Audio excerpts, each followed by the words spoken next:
বিসমিল্লাহির রহমানির রহিম। উপস্থিত আজকে সাংবাদিক ভাইরা, আসসালামু আলাইকুম। আমরা আজকে ঢাকা ৬-এর অন্তর্ভুক্ত ধোলাইখাল রোড এবং সুভাষ বোস অ্যাভিনিউ, যেটা লক্ষ্মীবাজার নামে পরিচিত, এই দুইটি রাস্তার কনস্ট্রাকশন কার্যক্রম পরিদর্শন করতে এসেছি। আমাদের সাথে আছেন এই দুই প্রজেক্ট ডিরেক্টর রাজীব খাদেম এবং ডেপুটি প্রজেক্ট ডিরেক্টর জনাব মফিজুর রহমান। ওনারা বিশ্ব ব্যাংকের অর্থায়নে দুটি প্রজেক্ট হচ্ছে এখানে। এটা হলো ধোলাইখাল রোড এবং সুভাষ বোস অ্যাভিনিউ, এই দুটি রাস্তার ইমপ্রুভমেন্ট ওয়ার্ক এবং কনস্ট্রাকশন ওয়ার্ক হচ্ছে। ধোলাইখাল রোডটি প্রায় 0.78 কিলোমিটার, অর্থাৎ 780 মিটার, এবং এখানে দুই পাশে আরসিসি ড্রেন হবে প্রায় 1.5 কিলোমিটারেরও বেশি, 1.56 কিলোমিটার। এবং সুভাষ বোস অ্যাভিনিউ এই রাস্তাটি 0.58 কিলোমিটার এবং দুই পাশে আরসিসি ড্রেন হচ্ছে 1.16 কিলোমিটার।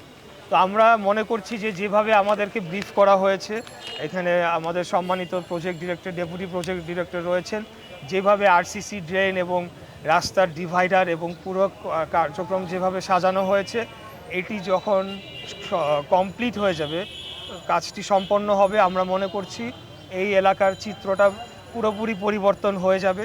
এখানে দুই পাশে যে আরসিসি ড্রেন যেভাবে বসানো হচ্ছে, তাতে করে ভবিষ্যতে এখানে জলাবদ্ধতার যে সমস্যাটি রয়েছে সেটি দূর হবে। এবং আরেকটি বড় সমস্যা এখানে রয়েছে যে রাস্তার অনেকখানি বিভিন্নভাবে দখল হয়ে গিয়েছে, অবৈধভাবে সেখানে স্থাপনা নির্মাণ করা হয়েছে, যেটা আমরা সরকারের যে পলিসি যেটি রয়েছে যে কোনো অবৈধ স্থাপনা, সেটা ফুটপাত এবং রাস্তা, সেগুলোকে দখল মুক্ত করে যানবাহন এবং জনসাধারণের চলাচলের জন্য উপযোগী করে তোলা হবে, উন্মুক্ত করে দেওয়া হবে। আপনারা অনেকখানে ধোলাইখাল রাস্তা দিয়ে যদি আপনারা যান, আপনারা আমার সাথে গিয়েছিলেন, দেখেছেন যে প্রায় অলমোস্ট কোনো জায়গায় আপ টু 40%, 50% অথবা তার চাইতেও বেশি রাস্তা কিন্তু দখল হয়ে গিয়েছে, এবং সেখানে কোনো জায়গায় অলমোস্ট স্থায়ী স্থাপনার মতো নির্মাণ করা হয়েছে। তো এই জিনিসগুলো আমরা পরবর্তীতে আইন শৃঙ্খলা বাহিনী, ডিসি ট্রাফিক এবং এখানে পুলিশ যে সংশ্লিষ্ট থানা রয়েছে তাদের সাথে আমরা মিটিং করব, এবং সিটি কর্পোরেশনের যে ম্যাজিস্ট্রেটরা রয়েছে, সম্পত্তি বিভাগ, তাদের কাছে আমরা বার্তাটি দিব যাতে তারা এখানে প্রয়োজনীয় ব্যবস্থা নিয়ে এখানে যে যানজটের ফলে জনগণের এখানে বসবাস করা দুর্বিষহ হয়ে পড়েছে, একেবারে কোনোভাবেই চলাচলের উপযোগী নয়, এবং এটা দিনকে দিন আরও খারাপের দিকে যাচ্ছে পরিস্থিতি। তো আমার নির্বাচনী ইশতেহারের মধ্যে এখানে যানজট দূরকরণ একটা 1 নম্বর প্রায়োরিটিতে ছিল। তো আমরা জনগণের কাছে যে ওয়াদা করে এসেছি, আমার ভোটারদের কাছে যে ওয়াদা করে এসেছি, সেটার বাস্তবায়নের জন্য আজকে আমাদের এখানে আসা। এবং আমি ধন্যবাদ জানাতে চাই আমাদের পিডি এবং ডিপিডি মাননীয় দুজন আমাদের অফিসাররা, ওনারা আমাদের অনুরোধে নিজেরা উপস্থিত হয়েছেন এবং আমাদেরকে পুরো প্রজেক্টটা ওনারা নিজেরাও ঘুরে দেখছেন, আমাদেরকেও দেখিয়েছেন এবং ওনাদের পরিকল্পনা সম্পর্কে অবহিত করেছেন, এবং আমরা কিভাবে সহযোগিতা করতে পারি ওনাদেরকে। বিশেষ করে এখানে যে দুই পাশে যে আমরা ধোলাইখালের দুই পাশে যে মার্কেটগুলো রয়েছে, আমরা মার্কেট সমিতি যারা ব্যবসায়ীবৃন্দ, তাদের সাথেও কথা বলবো, কারণ ওনাদের সহযোগিতাটা আমাদের প্রয়োজন, যাতে আগামীতে আমরা রাস্তাঘাটটা সম্পূর্ণ উন্মুক্ত করে দিতে পারি। এছাড়া আপনারা জানেন যে ধোলাইখাল ট্রাক স্ট্যান্ড নামে একটা ট্রাক স্ট্যান্ড রয়েছে, যেটা বৈধভাবে সিটি কর্পোরেশন থেকে ইজারা দেওয়া একটা জায়গার মধ্যে, নির্দিষ্ট সীমানার মধ্যে। কিন্তু আমরা লক্ষ্য করছি যে সেটা পার হয়ে এসে রাস্তা অনেকখানি, কোনো ক্ষেত্রে পুরো রাস্তাই রাত্রেবেলার এই ট্রাক স্ট্যান্ড দখল করে ফেলে।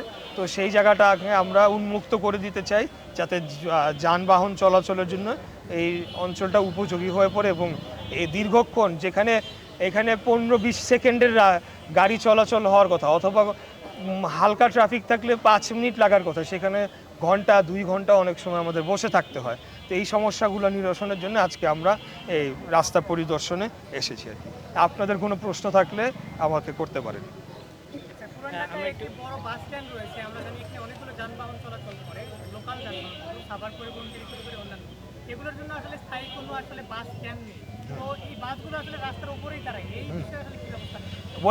প্রথমত তো আমরা রাস্তার উপরে দাঁড়িয়ে ডাবল ট্রিপল লেন করে পুরো রাস্তা ব্লক করা, এটা আমরা ইমিডিয়েটলি বন্ধ করতে পারি। আমরা যেহেতু বাসও দরকার আছে, যাত্রীদেরও ওঠানামার জন্য বাস তো থামতে হবে এক জায়গায়, সিঙ্গেল লেন করে তারা আপাতত করুক, কিন্তু এটা একটা জাতীয় পলিসির মধ্যে নিয়ে আসতে হবে।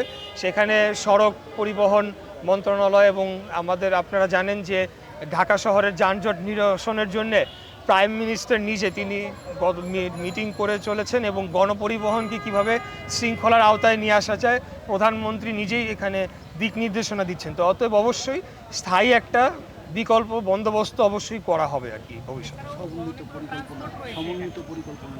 একটা সমন্বিত পরিকল্পনা নেওয়া হচ্ছে, মানে ঢাকা শহরের গণপরিবহন, সেখানে মেট্রো রেল, বাস এবং ভবিষ্যতে মেট্রো রেলের অন্য ভার্সন সহ সব কিছু মিলিয়ে একটা সমন্বিত পরিকল্পনা আগামী দিনে নেওয়া হবে, যাতে করে মেট্রো রেল তো মেইন ব্যাকবোন হিসাবে কাজ করছে, কিন্তু আমাদের এই অঞ্চল কিন্তু ওই মেট্রো রেলের সুবিধাটা পাচ্ছে না। তো পুরান ঢাকায় কীভাবে আনা যায় সেটার জন্য কিন্তু ইতিমধ্যে মাননীয় প্রধানমন্ত্রী মনোরেলের কথা বলেছেন এবং আরও সাবসিডিয়ারি যে ধরনের ট্রান্সপোর্টেশন ফ্যাসিলিটি এটার সাথে যুক্ত করা যায় সেগুলোর বিষয়ে ওনার সমন্বিত পরিকল্পনায় পুরাটা চলে আসবে।